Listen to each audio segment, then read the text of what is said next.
So I was 36 years old when someone finally told me that my brain was different. Not broken, not difficult, not strange, even though strange was the word I'd quietly carried around with myself for as long as I could remember. Just different, wired in a particular way that genuinely made things harder. And certain other things, the things nobody ever gave me credit for, genuinely extraordinary. And I cried, not because I was sad exactly, but because I'd spent 36 years working twice as hard as everyone around me just to appear like I was keeping up, and probably that dreaded phrase of normal. And it turned out that there was a reason for it. There had always been a reason.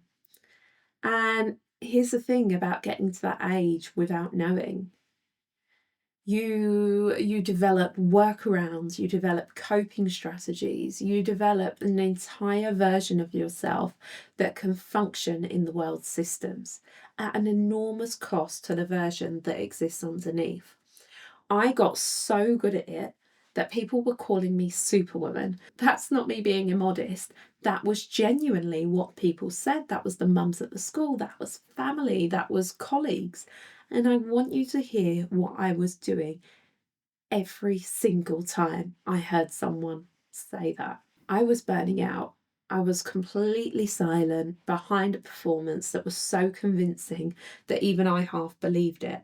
I never switched off, not really. And any time I slipped, any time that the real version of me showed through the cracks, I was brutal about it, harder on myself than anyone around me would have ever thought to be.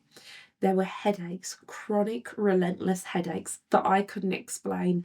And I want to tell you what I actually convinced myself was causing them, because this is how deep the masking goes and how far you'll go to reason that it isn't that you can't keep doing this. I became completely certain that I had a brain tumour. Not mildly worried, certain, because that felt more believable than the truth, which was that I was running on empty, and I had been for years, and my body was the only part of me willing to say so. That was burnout. That was what was undiagnosed, unacknowledged, unmasked. ADHD, that's what ADHD does to a person over 36 years old.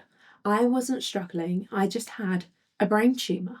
That's how I told the story to myself. I actually shouted at a doctor because they refused to give me the scans to prove that I had this scan. In the end, he could see how distressed I was and did it. It was actually my children who started to unlock all of this for me.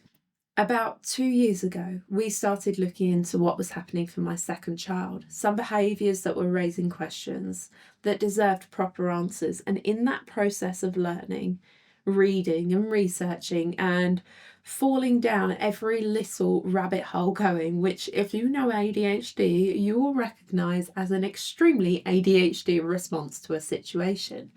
I started reading about neurodiversity more broadly, and ADHD struck a chord so deep it knocked me over. So I probably, if you are ADHD as well, did every online test that I could possibly find multiple times, as if the answer might change. And guess what? It didn't. So I finally started to see that things were starting to make sense. The feeling of being a bit strange or never quite fitting, of watching other people navigate life and what looked like ease, and wondering if they knew what I didn't. If it wasn't that I wasn't broken, it was that I've been trying to live in a world built for a different kind of brain, and I've been trying to do it without any other support that might have made it possible to do so with less damage. And then there are my children, my actual reason for everything. My eldest has autism. He is one of the most persistent human beings that I have ever encountered in my life.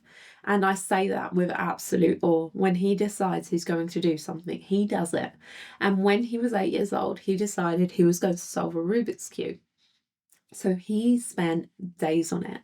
And then one morning he could do it. And within a short time after that, he could solve it in under 2 minutes. AJ, under 2 minutes. I mean, it blows my mind. But That is absolutely who he is. That focus, that determination, the absolute refusal to stop until he's got it. It's the same quality that the world can sometimes call difficult and is extraordinary. I need you to see that because it took me a while to see it too, underneath all of the fighting. My middle child, we're currently working through what we suspect is AuDHD with sensory processing disorder and a PDA profile. But he is the most joyfully unpredictable human being I have ever met, and he lives entirely in the moment. You genuinely never know what is coming next, and I mean that with every bit of warmth I have, because just he's so unpredictable and you just never know what he's going to do. It could be that he's going to moony someone, he's going to call some, like a man at football training, Julie, and you literally have no idea. He's just so unapologetically him and just has that total freedom. And I just absolutely love that. And he just lights up the world just so much. I think about that a lot, actually, the freedom that he feels when he's comfortable. And I want to build something that gives more people that feeling, that sense that they can be exactly who they are without bracing for the consequence. And I know everyone experiences symptoms differently and our diagnoses affect us differently. So I'm not proclaiming to talk for you all. But this is where the weighted blanket started. It started in a school meeting, which is not something I planned. It wasn't a gradual idea either that built slowly. It arrived in a split second. My child had been suspended multiple times, and I had been fighting in every meeting, every phone call, every email. And the particular feeling that I kept having was just like I'm screaming in this room, shouting, and just no one could hear me. But not because the people were not trying. The school are amazing and have genuinely been doing everything they can to support. But as they sat across from me and they described the criteria that a child has to meet to qualify for an EHCP, the education, health and care plan that would give my child the support that they are entitled to, I sat there absolutely stunned that he has been suspended multiple times and might not be entitled to this plan. Children like mine and possibly yours are falling through the gaps, and that should never exist. The criteria is written in a way that means that you have to be failing so profoundly before that help arrives. And you have to prove the worst before anyone is obliged to do anything. And whilst you're sat there, you're gathering that proof, your child is being suspended and you are screaming and nobody is hearing. So I came home from that meeting and probably like many other ADHD people sort of thought, well, I have to do something about this. And again, dived into a rabbit hole. And the conclusion for me was that I have to start building this, something meaningful, something that can potentially create change. Not because I have all the answers, and I really don't, but because I know what it feels like to be carrying the weight of this on your own. And I also know what it felt like the first time when I found out that other people were also carrying the same things. The way something in your chest just releases slightly, the way that you stop having to explain everything from the beginning because they just get it. And that's what I want the weighted blanket to be, a place where you don't have to explain from the beginning, where your experience arrives already understood. We are going to talk about all of it here. The diagnosis, the waiting list, the grief, the relief, the EHCPs, the school meetings, the suspensions that should never have happened, the NHS, the workplace, what it is to be a neurodivergent adult who spent decades not knowing, and what it is to be a parent fighting for a child in a system that keeps making you prove the worst before it will help. And we're going to be talking about change because warmth without action only takes us so far. I want us to be a voice that matters beyond conversations, one that reaches people making decisions about our families' lives and telling them clearly, we are here, we are watching, and we are not going away. Not out of anger, but out of love for our children, for ourselves, and for everyone listening to this who has ever felt too much and not enough all at the same time. The blanket is wide enough for all of it. So come and find us. There's a link in the description to join our newsletter. Honest, no noise, just connection. And we have a community group, The Weighted Blanket, on Facebook.